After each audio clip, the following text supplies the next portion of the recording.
Grabe yung mga pagsubok na dumating sabay-sabay. Nakita ko nakasalampak na lang si mama tapos inulan ako ng malakas. Ako si Bok, lumaking mahirap pero mataas ang pangarap. Pagising ko nga nagulat ako bakit may diaper na lang dito sa lapag. Tapos nakita ko lang si mama na nakasalampak na lang dito sa may sahig. Tinatanong ko nga siya kung bakit siya nandun. Ang sabi niya nga ay pinipilit niyang buksan yung bintana. Habang patagal ng patagal, pabigat na ng pabigat yung sitwasyon. Palagi na lang siya naaburido. Minsan nga tinatanong ko na yung sarili ko, saan ba ako nagkukulang? Ginagawa ko naman yun lahat. Hindi ko naman magawang mapatapos yung therapy session niya kasi ang dami ko ring binabayaran. Gustong-gusto ko na nga gumaling si mama kaso alam ko naman sa sarili ko na hindi ko magagawa to lahat mag-isa. Pinipilit ko na nga lang kayanin kasi kailangan. Ilang araw na nga rin akong walang gana. Parang tinatamad na ako bumangon. Yung gusto kumilos ng utak ko pero ayaw na ng katawan ko. Kaya ito, nung makita ko si mama, agad ko na nga siya tinayo. Hindi ko na nga alam yung iisipin ko dito. Basta napapabuntong hininga na lang ako.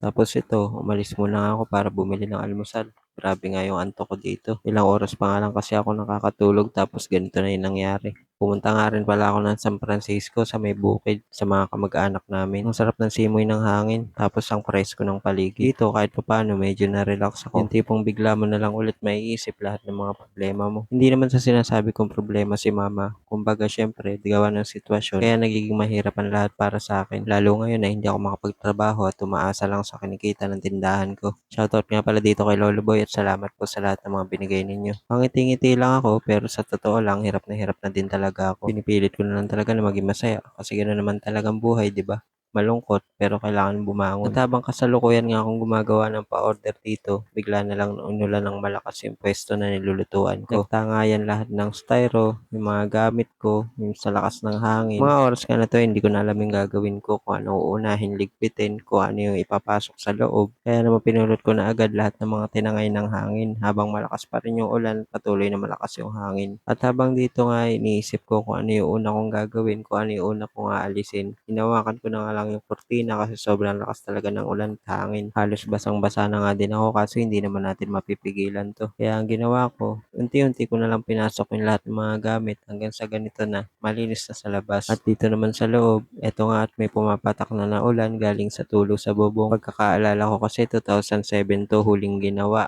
Kaya naman ilang taon na rin yung nakalipas, ito nga't medyo luma na rin yung bahay. Meron pa nga minsan sa may ilalim ng lababo ay nagbabagsakan na din gawa ng sa kalumaan. Tapos ang bala ko nga ay dito na lang sa gitnang bahay magluluto. Ililipat ko na lang muna nga itong mga pwesto ng nilulutuan ko at iba pang gamit ko. Naiiyak na nga lang talaga ako sa lahat ng mga nangyayari sa buhay ko. Hindi ko kasi alam kung bakit. Hindi ko alam kung hanggang kailan ako susubukin ng panahon. Pasensya na nga pala kayo kung ganito ako. Tao lang din naman ako, napapagod, nasasaktan. O paano, hanggang dito na lang muna itong video natin na to. Maraming salamat po sa mga suporta ninyo.